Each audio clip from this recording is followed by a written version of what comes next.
To set up a basic component as a filter, we can start by adding a component such as a radio button group to the canvas.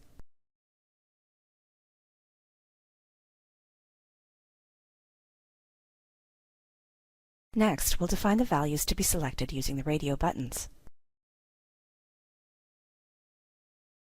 We need to define the value and optional display text for each item to be selected. Note that we can insert or remove items in the list and move them up and down as required. In this example, we'll enter values for the Frankfurt, Berlin, and Munich sales organizations. Note that we must use the primary key as the value, which we can determine by reviewing the original data source or editing the initial view of the query.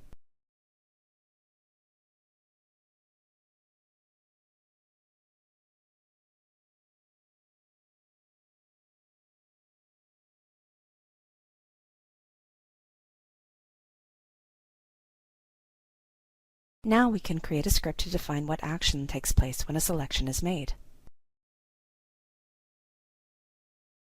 For this example, we will manually construct a script where the data source for the crosstab is filtered using the sales organization selected with the radio button group. Note that we can activate Content Assistance by pressing Ctrl+Space. We'll select the data source for the crosstab and then add the Set Filter External method. A list of methods to select from automatically displays. Note that placeholders for the parameters are included, and the placeholder for the first parameter is already selected. Using Content Assistance, we can select the appropriate dimension. Next, we'll set the value parameter. We can define the value as the selection from the radio button group. Now we'll add the appropriate method to return the selected value. And finally, we'll complete the script. Now let's save our changes and execute the application locally to test the filter.